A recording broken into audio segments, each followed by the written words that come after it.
Kalau kamu membayangkan kawasan elit itu harus dipenuhi rumah mewah berpagar tinggi, mobil sport di garasi, dan penjaga keamanan di setiap sudut, maka Tokyo akan mengejutkanmu.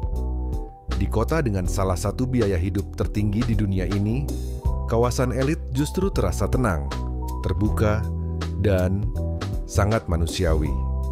Hari ini kita akan menjelajahi sisi lain Tokyo, dunia tersembunyi tempat tinggal orang-orang terkaya. Tapi bukan seperti yang kamu bayangkan. Kita mulai dari Den-en-chofu, kawasan yang dijuluki kota taman di Tokyo. Rumah-rumah di sini bergaya Eropa klasik, tertata rapi di sepanjang jalan berbentuk melingkar. Tidak ada gedung tinggi, tidak ada iklan besar. Suasana tenang ini bukan kebetulan. Kawasan ini didesain lebih dari 100 tahun lalu oleh Eiichi Shibusawa, seorang tokoh ekonomi Jepang, untuk menciptakan tempat tinggal ideal yang hijau, damai, dan tertib. Dan yang menarik, meskipun kawasan ini sangat elit, tidak ada pagar tinggi atau penjagaan ketat. Semua terasa friendly. Seolah-olah orang kaya di sini welcome terhadap semua lapisan masyarakat dan bisa berjalan beriringan. Lanjut ke Azabu, rumah bagi banyak ekspatriat, diplomat, dan kalangan atas Tokyo.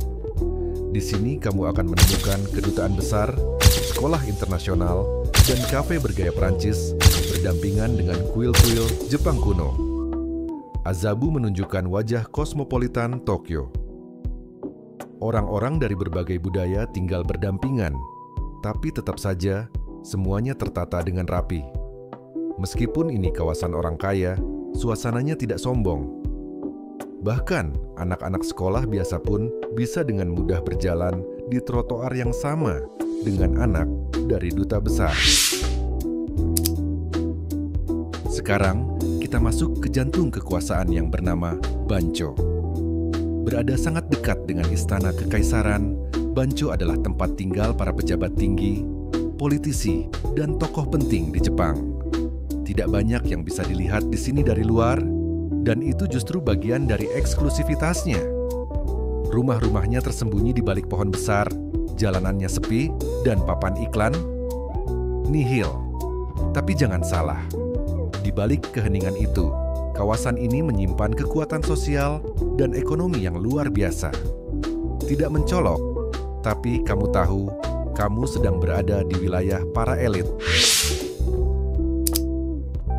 Shirokanidai adalah kawasan bagi mereka yang ingin hidup tenang, tapi tetap bergaya. Coba kamu bayangkan, jalanan berkanopi pepohonan besar, rumah-rumah elegan, dan aroma kopi dari kafe artistik di sudut jalan. Disinilah kamu bisa merasakan kaya tapi kalem. Tidak ada mobil sport berteriak, tidak ada pesta mencolok, tapi ada museum seni, taman pribadi, dan gaya hidup minimalis berkelas tinggi.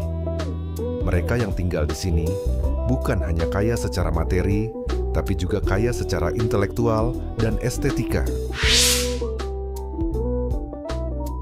Terakhir, kita sampai di Mita, tempat di mana sejarah dan masa depan berdampingan. Kawasan ini adalah rumah bagi Keio University, salah satu kampus tertua dan paling prestisius di Jepang. Gedung-gedung modern berdiri berdampingan dengan bangunan era Meiji. Beberapa jalan masih menggunakan batu alam dari masa lampau. Mita dihuni oleh para akademisi, pejabat pendidikan, dan profesional top Tokyo.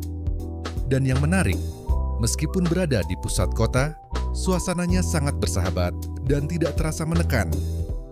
Mita adalah simbol bahwa kekayaan sejati bisa datang dari pendidikan, sejarah, dan komunitas yang kuat. Jadi, dari 5 kawasan tadi, mana yang paling bikin kamu penasaran untuk tinggal di sana? Tulis di komentar, dan siapa tahu di video selanjutnya kita akan eksplor lebih dalam tentang kehidupan orang kaya di kota-kota lain. Jangan lupa like, subscribe, dan share video ini ke temanmu yang suka Jepang atau penasaran soal gaya hidup orang elit. Sampai jumpa di video berikutnya.